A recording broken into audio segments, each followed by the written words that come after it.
আসসালামু আলাইকুম।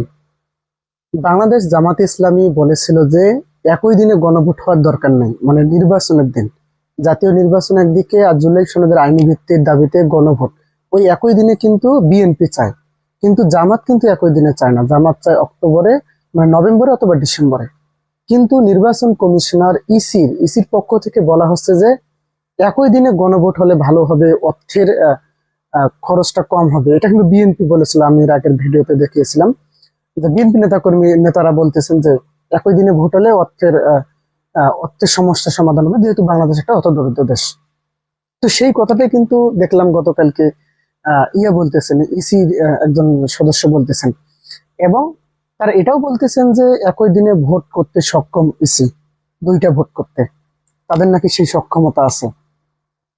আপনি ভাবেন তো, আসলে আসলে কি এই নির্বাচন কমিশনের কি আসলে নির্বাচন করার সক্ষমতা আছে? এই যে সারা দেশে বিএনপি নেতা কর্মীদের অবস্থা, এটা দেখে কি আসলে মনে হয় নির্বাচন কমিশন আহ এই যে আগামীতে যে ফেব্রুয়ারিতে নির্বাচন হবে সেই সক্ষমতা কি তাদের আছে? আমি তো মনে করি সেই সক্ষমতা তাদের নেই, কিন্তু তারা বলতেছে একই দিনে দুইটা গণভোট, একটা জাতীয় নির্বাচন আর একটা গণভোট করার নাকি তাদের সক্ষমতা আছে। মানে এটা একটা অতিরঞ্জিত হাস্যকর বক্তব্য। তাছাড়া এখন অনেকেই প্রশ্ন, যেমন এনসিপির পক্ষ থেকে কিন্তু বলা হয়েছে এই নির্বাচন কমিশন কিন্তু আসলেই প্রশ্নবিদ্ধ। দেখেন, এনসিপি কে কিন্তু এখনো পর্যন্ত শাপলা প্রতীকটা দেওয়া হয়নি, কিন্তু কেন দেওয়া হয়নি এর ব্যাখ্যাও কিন্তু নির্বাচন কমিশন দেয়নি। এনসিপি আইনি বাধা দেখিয়েছে, আইনি বাধা তারা প্রমাণ করে দিয়েছে কোনো আইনি বাধা নেই, এবং কোনো রাজনৈতিক বাধাও কেন নেই। কেননা মাহমুদুর রহমান মান্না উনি কিন্তু বলেছেন যে এনসিপি কে যদি শাপলা প্রতীক দেওয়া হয় তাইলে আমি কোনো আইনি লড়াইয়ে যাব না। তো সেখানে রাজনৈতিক বাধাও নেই, আইনি বাধাও নেই। তাহলে কেন এনসিপি কে শাপলা প্রতীক দিতে পারবে না তারা? এর কিন্তু সুস্পষ্ট ব্যাখ্যা কিন্তু তারা দেয়নি নির্বাচন কমিশন। তো এনসিপি বরাবরই যেটা বলে আসতেছে যে এই নির্বাচন কমিশন আসলে বিএনপির সদর দপ্তর। ঠিক জামাতের ক্ষেত্রেও এরকম, জামাত বলতেছে যে গণভোটটা ডিসেম্বরে অথবা নভেম্বরে এরকম সময়ে হোক, কেননা দুইটা একটা জাতীয় নির্বাচন একটা গণভোট যদি হয় সাধারণ ভোটাররা কিন্তু বুঝবে না, বেকায়দায় পড়ে যাবে। আর এই যে জুলাই সনদের আইনি ভিত্তি এই যে গণভোটটা হবে, এর সঙ্গে তো উচ্চ কক্ষ জড়িত আছে, তাই না? উচ্চ কক্ষে পিআর হবে নাকি আহ, আসন ভিত্তিক মাধ্যমে হবে, এটার একটা কিন্তু উচ্চ কক্ষে জড়িত আছে। তো সুতরাং একই দিনে যদি ভোট হয়, একই দিনে যদি জাতীয় নির্বাচন হয় এবং গণভোট হয়, তাহলে কেমনে হলো? আপনি রেজাল্টটা আসলে কিসের ভিত্তিতে দেবেন? উচ্চকক্ষে যে পিআর হবে এটা আসলে কিসের ভিত্তিতে দেবেন? এর আসলে তো কোনো যৌক্তিকতা নেই, তাই না? তো সুতরাং জুলাই সনদের আইনি ভিত্তি এবং উচ্চকক্ষে যদি এটা নিয়ে সমাধান করতে চান গণভোটের মাধ্যমে, তাহলে তো এটা আগেই দিতে হবে, তারপরেই না নির্বাচনের জন্য ভোট হতে হবে। কিন্তু দেখা যাচ্ছে যে বিএনপি যেটা বলেছে, ইসিও কিন্তু সেটা বলেছে। বিএনপি বলেছে যে বাংলাদেশ যেহেতু একটা দরিদ্র দেশ, তাই দুইটা নির্বাচনের দরকার প্রয়োজন নেই, কেননা টাকা পয়সার অভাব, দরিদ্র দেশ, টাকা পয়সা নষ্ট হবে। ইসিও কিন্তু এই কথাটা বলতেছে। যখন নির্বাচন কমিশনার, র্যাব, সেনাবাহিনী প্রধান প্রধান এরা যখন হাজার হাজার লক্ষ লক্ষ কোটি কোটি টাকা বিদেশে পাচার করে, তখন বাংলাদেশ দরিদ্র দেশ থাকে না। কিন্তু যখন নির্বাচনের প্রশ্ন আসতেছে, যেখানে সাধারণ মানুষের, জনগণের চাওয়ার একটা প্রশ্ন, তখনই নাকি অর্থের সমস্যা, কত টাকা এমন খরচ হবে, এখানেই বাংলাদেশ নাকি দরিদ্র। ঠিক আছে, এটা বিএনপি বলেছে, ভালো কথা, কিন্তু এটা নির্বাচন কমিশন কেন বলবে? নির্বাচন কমিশনের এটা নিয়ে বলার তো কোনো এখতিয়ার নেই, তাই না? ঐক্যমত সংস্কার কমিশনে এটা নিয়ে আলোচনা হয়েছে, ওরা সিদ্ধান্ত নেবে।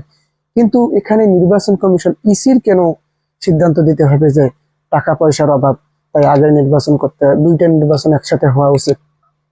এটা তো আসলে কোনোভাবেই ইসি বলতে পারে না। এটা সব রাজনৈতিক দল যখন একত্রিত মতামত দেবেন, তারা তাদের মতামতের ভিত্তিতেই তো এটা হবে। সেখানে ইসি কেন বিএনপির বক্তব্যগুলো বলতেছে, এটা একটা প্রশ্নবিদ্ধ। এখন আহ যেটা মূল টপিক, যে এই ইসি কেন, কোন ভয়ে এই যে বিএনপির হয়ে কাজ করতেছে? 100% শিওর থেকে আপনি এই যে নির্বাচন কমিশনার, এটা বিএনপির, এটা 100% শিওর থাকে, কারণ এনসিপি এখনো শাপলা প্রতীক দেওয়া হয়নি। এবং এই যে বিএনপি যা বলতেছে নির্বাচন কমিশনার দেখি তাই বলে, তো সেক্ষেত্রে বোঝাই যাচ্ছে যে তারা বিএনপি হয়ে কাজ করতেছে। কিন্তু কেন? কিছুদিন আগে কিন্তু প্রধান নির্বাচন কমিশনার বলেছিল যে আমার বয়স ৭৭-৭২ হয়ে গেছে, আমার এখন সেফ এক্সিট দরকার নেই, আমি নির্বাচন দেব, জনগণের প্রতিফলন ঘটাবো।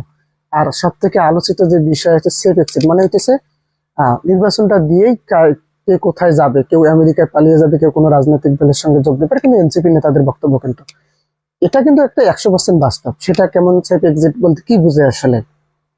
যেমন আপনারা অনেকেই জানেন যে আহ বৈষম্য বিরোধী ছাত্র আন্দোলন কয়েকশো, কিছুদিন আগে 500 নেতাকর্মী কিন্তু বিএনপিতে যোগ দিয়েছে। আহ নেতাকর্মী বলতে যারা শিক্ষার্থী ছিল তারা কিন্তু বিএনপিতে যোগ দিয়েছে। এটাকে বলা হয় সেফ এক্সিট। যেমন ডক্টর ইউনূস বলেন, উনি নির্বাচন করে হয়তো তার পরের দিন হয়তো পালিয়ে যেতে পারেন। কিছু কিছু উপদেষ্টা এটা কিন্তু বিএনপিতে যোগ দিয়েছে। যেমন উপদেষ্টা মাহফুজ আলম, ওনার বাবা বিএনপির ইউনিয়নের পদ পেয়েছে না, কিন্তু উপদেষ্টা মাহফুজ আলমও কিন্তু বিএনপিতে যোগ দিতে পারে। এটা আসলে মোটে অস্বাভাবিক হওয়ার কিছু নেই। ঠিক এরকম করে কিন্তু নিজেদেরকে নিরাপদ রাখতে নির্বাচনের পর এজন্য কিন্তু তারা বিএনপির বিরুদ্ধে বলতেছে না। না হলে বিএনপি যদি ক্ষমতায় আসে তাদের কিন্তু 12টা বাজে যাবে। এই জন্যই কিন্তু তারা যেন তেন নির্বাচন করে, নির্বাচন কমিশনকে দিয়ে যেন তেন একটা নির্বাচন করবে, নির্বাচন করে কিন্তু তারা বিএনপিতে যোগ দিতে পারে, আবার কেউ বিদেশে পালিয়ে যেতে পারে। কিন্তু এটা কিন্তু রাজনীতিতে মোট একটা টপিক পয়েন্ট হয়ে দাঁড়িয়েছিল কিছুদিনের মধ্যে। তো দেখাই যাচ্ছে যে এই যে প্রধান নির্বাচন কমিশনার, ওনার নেতৃত্বে যে নির্বাচন কমিশনের যে ইয়েটা গড়ে উঠেছে সেটা পুরোটাই আসলে বোঝা যাচ্ছে যে এরা বিএনপির, এদের বক্তব্য এবং বিএনপির বক্তব্য সম্পূর্ণ এক। তো এখানে একটা বিষয় বোঝার আছে যে তারা তারা বুঝে গেছে বা তাদের উপর এক প্রকার চাপ প্রয়োগ করা হচ্ছে। সেটা হোক ডক্টর ইউনূস বলেন না কেন, এই অন্তর্বর্তী সরকারের কিছু উপদেষ্টাই বলেন না কেন, বিএনপি বলেন না কেন, ওরা চাপ প্রয়োগ করে মনে করেন আহ নির্বাচনটাকে যেন তেন করে কিন্তু ক্ষমতা বিএনপি কে দিয়ে দেবে। তারপরে তারা সেক্রেটারি হিসেবে কেউ বিদেশে পালিয়ে যাবে, কেউ দেশে থাকতে পারবেন, কিন্তু বিএনপির হয়ে কাজ করতে হবে। আবার কেউ বিএনপি তেও যোগ দিতে পারেন। কিন্তু এটাই আসলে মূল টপিক। এই জন্যই কিন্তু এই নির্বাচন কমিশন ভয় কিন্তু বিএনপি যা বলতেছে তারাও কিন্তু তাই বলতেছে। এই জন্যই এই যে বক্তব্যটা কিন্তু নির্বাচন কমিশনার যে আহ একই দিনে গণভোটটা এবং জাতীয় নির্বাচন হওয়া ভালো, তারা অর্থের অভাব আছে তাদের।